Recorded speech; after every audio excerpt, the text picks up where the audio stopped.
Olá amigos, sejam bem-vindos a mais um vídeo do meu canal. Eu sou o Lucas Knipe. Vamos falar sobre o US Open de tênis, onde a gente teve mais uma partida espetacular e Carlos Alcaraz, aos 19 anos de idade, avança à final de seu primeiro Grande Slam, né? Num jogo incrível contra Frances Tiafoe, e mais uma vez o espanhol precisou de 5 sets, precisou nas oitavas contra o Cilic, precisou nas quartas de final contra o Jannik Sinner e agora precisa mais uma vez de 5 sets para derrotar o Francis Tiafoe, uma partida que poderia ter sido mais curta, né? O Alcaraz poderia ter resolvido isso antes, né? Eu acho que muitos dos erros dele no quarto set acabam prolongando essa partida em mais de uma hora, que pode ser um problema para a final, porque fisicamente o Alcaraz jogou mais de 11 horas nessas últimas 3 partidas. É um problema com jogar contra um tenista muito inteligente como o Casper Ruud. O Alcaraz pode até ser mais talentoso, né? Ser um tenista com mais recursos, mas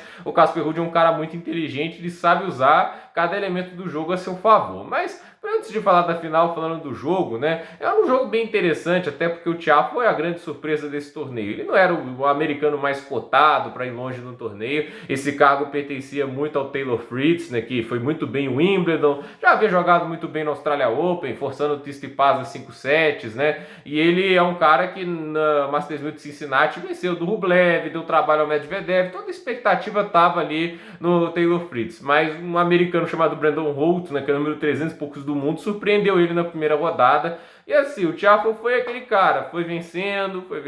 Na terceira rodada pegou o Diego Schwartzman, ganhou de 3 sets a 0. Aí nas oitavas de final ganhou do Rafael Nadal, né, que a vitória é uma das mais impressionantes de todo o torneio. E aí foi para as quartas de final e ganhou do Rublev numa atuação extraordinária do Tiafoe, assim, foi impecável do início ao fim. E agora na semifinal tinha a pedreira do Carlos Alcaraz, um jogador que tem muitos recursos, o cara que tem as deixadas, os golpes no fundo de quadra, potência, tanto com backhand e forehand, né? O Alcaraz é um jogador que chama muita atenção pelo quanto ele é completo, pelo quanto ele tem de recursos, né? É muito assustador para um garoto que tem 19 anos de idade, né?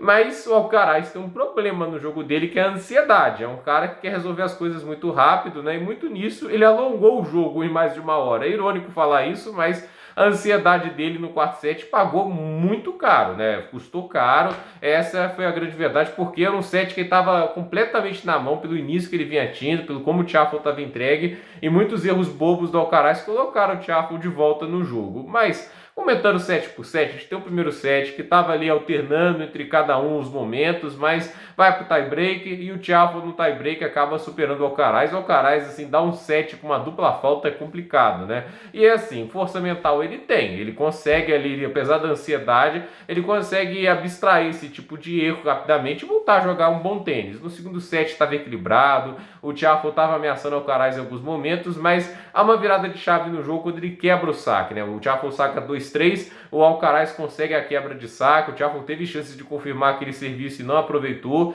e dali pra frente o Alcaraz parece dominar o jogo com muita facilidade. Ele faz um 6-3 no segundo set, o Tiafoe chega a ameaçar quebrar o saque dele para ficar 4-5 e o americano sacar para empatar o set, mas o Alcaraz consegue se salvar. E aí no terceiro set, um set assustadoramente ruim do Tiafoe, né? O Alcaraz joga muito bem, evidentemente, ele deu um tênis extraordinário, só cometeu um erro não forçado no terceiro set, e o Tiafoe, assim, mal encaixando o primeiro serviço, ganhando muitos poucos pontos, né?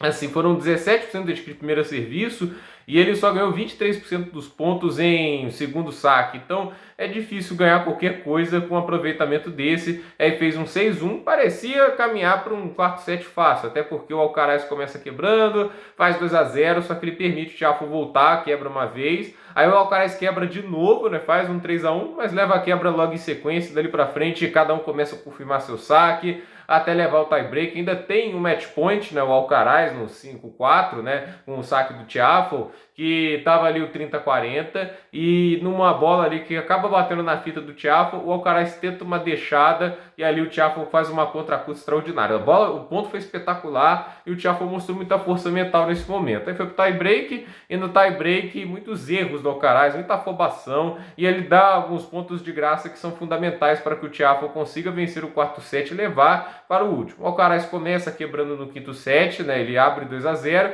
só que o Tiafoe empata, né? E o game game de serviço que o Alcaraz é quebrado e jogou muito mal. Mas dali pra frente, o próprio Tiafoe começa a sentir a pressão, saca muito mal, quase não encaixa o primeiro serviço, e o Alcaraz, que não é bobo nem nada, aproveita, né? Faz o 3-2, faz o 4-2, o Tiafoe tenta colocar uma pressão, né, quando fica 4-3, mas ali naquele momento do 4-3, quando o Alcaraz ia sacar, o Tiafoe tinha que fazer o Alcaraz jogar. E ele também estava muito afobado, mentalmente se perdeu um pouco no jogo, e ali o Alcaraz conseguiu confirmar sem perder pontos, e na hora que o Tiafoe sacava para fazer ali um 4-5, com o Alcaraz sacando para o jogo com 5-4 a seu favor, ele acabou cometendo muitos erros, e o Alcaraz ali teve alguns momentos espetaculares, como o lobby que ele deu em cima do Tiafoe. A ansiedade dele quase que atrapalha muito, já que tem uma hora que ele tenta fazer uma devolução vencedora, só que ele está quase 2 metros atrás da linha de base. Fazer uma devolução vencedora do jeito que ele fez ali é muito complicado, ele acabou errando, mas depois no ponto seguinte o Tiafoe acabou cometendo um erro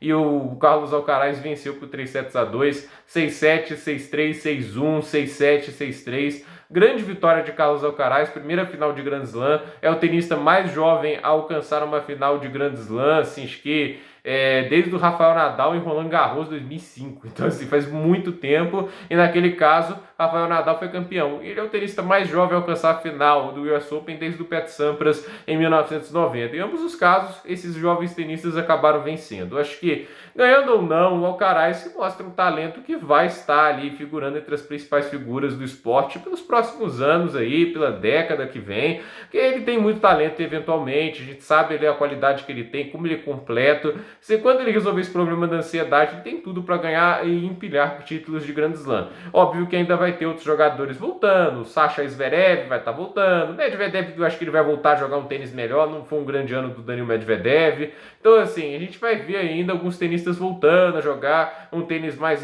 qualificado, e assim a gente espera que a gente tenha mais obstáculos, que não seja um esporte de um homem só, como foi de 3 homens nos últimos tempos, né, do tênis. Então assim, há ainda obstáculos que vão acontecer, mas o Alcaraz sem dúvida vai estar lá entre os grandes protagonistas, e agora enfrenta o Casper Ruud na final. Ponto a favor, acho que o Alcaraz tem mais recursos, né? Eu acho que o forehand do Casper Ruud machuca, mas o backhand dele pode ser um problema nessa partida. O problema para o Alcaraz é físico. O Casper Ruud jogou muito menos e está mais inteiro. Ele é um cara inteligente, ele sabe usar isso a seu favor. O Alcaraz jogou mais de 11 horas nas últimas 3 partidas. 5 sets para ganhar do Cilic, 5 sets para ganhar do Sinner e 5 sets para ganhar do Tiafoe, entende? Então, o Carlos Alcaraz fisicamente pode ter um problema. Ele vai ter a explosão e a velocidade, talvez no primeiro e no segundo set, mas no terceiro para frente a tendência é que fisicamente o Casper Ruud tenha vantagem sobre ele, e o Casper é um cara que gosta de variação, ele é um cara que gosta também de direcionamento de bola, e isso para um jogador que precisa muito da velocidade de se movimentar pode ser um problema, mas